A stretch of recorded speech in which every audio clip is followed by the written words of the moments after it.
बिस्मिल्लाहिर्रहमानिर्रहीम। अस्सलाम वालेकुम। कैसे हैं जनाब, आप ठीक हैं? आप देख रहे हैं थल पॉइंट यूट्यूब चैनल। मैं हूं आपका मेज़बान हनीफ मलिक, और आज एक बेहतरीन स्टोरी, बल्कि दिल को छू लेने वाली, दिल आपको चौंका देने वाली स्टोरी है जो आपके साथ शेयर कर रहा हूं।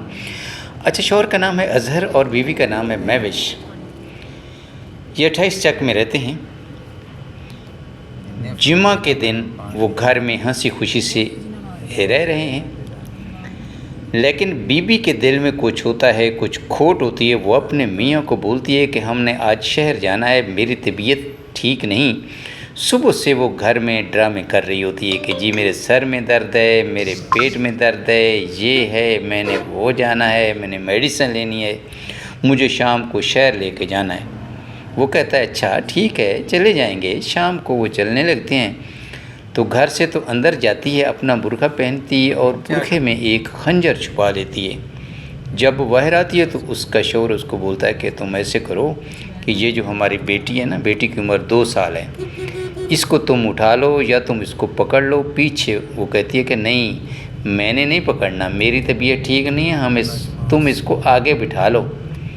वो उसको बाइक पर आगे बिठा लेता है। वो दोनों शहर की तरफ रवाना हो जाते हैं। शहर जाकर उसको दवा लेकर देता है और वहाँ पर जो चीज़ वो औरत कहती है वो भी ला देता है। उसके बाद वो उसे फल भी ला कर देता है, क्योंकि उसे लगता है कि वो वाकई उसकी तबीयत ख़राब है। जब वापसी का इरादा करते हैं तो औरत उसे कहती है कि बाइक आहिस्ता चलाओ। वो बाइक 20 या 30 की रफ्तार पर चलाता है। शायद वो किसी मौका के इंतज़ार में थी। जब वो शहर से कुछ दूर जाते हैं तो औरत कहती है कि बाइक रोक दो, मुझे उल्टी आ रही है। वो बाइक रोक देता है, लेकिन वहाँ काफ़ी लोग देखकर औरत कहती है कि आगे चलो, जहाँ रश है। उसे दवा देता है और कहता है कि अगर तबीयत ज़्यादा ख़राब है तो दोबारा डॉक्टर के पास चले जाते हैं, मगर वो इनकार कर देती है। फिर वो दोनों अपने घर की तरफ चल पड़ते हैं। जब वो देखती है कि अब वीरान जगह है और कोई आबादी भी नहीं है तो वो दोबारा कहती है कि बाइक रोक दो, मुझे उल्टी आ रही है। जैसे ही वो बाइक सुस्त करता है, वो औरत अचानक खंजर निकाल कर उसकी गर्दन की बाएं जानिब वार कर देती है। वो उसकी गर्दन पर 3 वार करती है। फिर वो बाइक से उतरती है और कहती है कि सीधा हो जाओ, मैं आज तुम्हें छोड़ूंगी नहीं, कत्ल करके ही दम लूँगी। वो उसके सीने पर वार करती है, जैसे वो अपने बाएं हाथ से रोक लेता है। ज़ाहिर औरत और मर्द का इतना वो जो है मुकाबला तो नहीं है, और उसका अंगूठा ज़ख्मी हो जाता है। फिर वो अपनी बेटी पर हमला करती है तो शौहर फ़ौरन बेटी को उठाकर सीने से लगा लेता है। औरत दोबारा हमला करती है तो वो अपना दायां हाथ आगे करता है, जिससे उसकी दरमियानी उंगली पर गहरा ज़ख्म आता है। इसी दौरान वो छुरी पकड़कर इसके हाथ से छीन लेता है।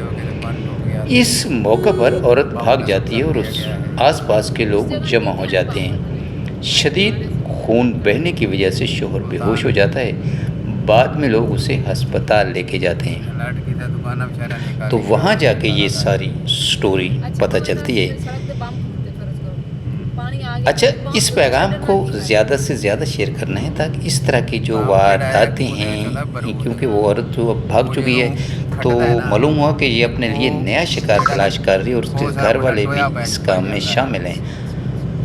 अल्लाह ताला यार इस तरह की औरतों से महफूज रखे। अब मैं आपको इसका तज्ज़िया देता हूँ कि हम लोग जो रिश्ता जब करते हैं तो ख़ानदान में खूबसूरती देखते हैं कि खूबसूरत लड़की हो, उसका ना सलीका देखते हैं ना उसका करैक्टर देखते हैं। आजकल के दौर में, माज़रत से मैं बात कर रहा हूँ, आजकल के दौर में तो ज़्यादातर तो लव मैरिज होती है। वो लोग, लड़की जो अपने घर वालों के साथ धोखा कर रही है, यार आपके साथ धोखा नहीं करेगी, ज़रूर करेगी।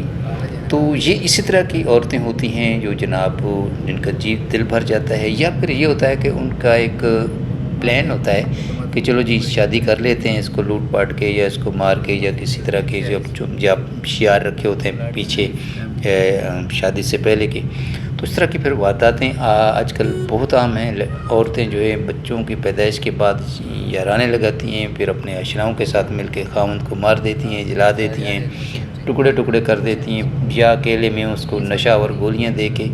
तो रोज़ाना हम इस तरह के वाक़यात मीडिया में देखते भी हैं, पढ़ते भी हैं अखबारात में, और सुनने में भी आते हैं। हमारे आसपास इस तरह के जो है बेशुमार वाक़यात होते हैं। जैसे कल की बात है कि बाप ने जो है अपने बेटे को درخت کاٹنے کی وجہ سے جو ہے وہ قتل کر دیا. ستیانے بنگلے کا یہ واقعہ ہے کہ بیٹا کہتا تھا کہ یہ درخت نہیں کاٹنے ہیں یا کاٹنے ہیں، تو باپ کو اس سے اختلاف تھا تو اس نے اس کو قتل کر دیا. یعنی آج کل جو ہے کسی کی جان لینا ایسے ہی ہے جیسے کوئی بس کسی معمولی سی چڑیا کو مارنے جیسی کوئی بات ہو. حالانکہ ایسا نہیں ہے ہونا چاہیے، بلکہ آج کل ایک تو عدم برداشت ہے، کسی کی بات جو ہے برداشت نہیں ہوتی. اگر خاوند نے بیوی کو کچھ کہہ دیا ہے تو وہ دل میں جناب کو رکھ لیتی ہے، بغض رکھ لیتی ہے، اس کی دشمنی پالتی ہے اور اس موقع کی تلاش میں ہوتی ہے، پھر اس کو جان سے ہی مار دیتی ہے. اور اس طرح کے واقعات آپ لوگ سنتے بھی ہیں، پڑھتے بھی ہیں. اور سٹوری اچھی لگی ہو تو اس کو آگے شیئر کیجئے گا. کسی نئے ویڈیو کے ساتھ دوبارہ حاضر ہوتے ہیں. اجازت دیجیے. اللہ حافظ.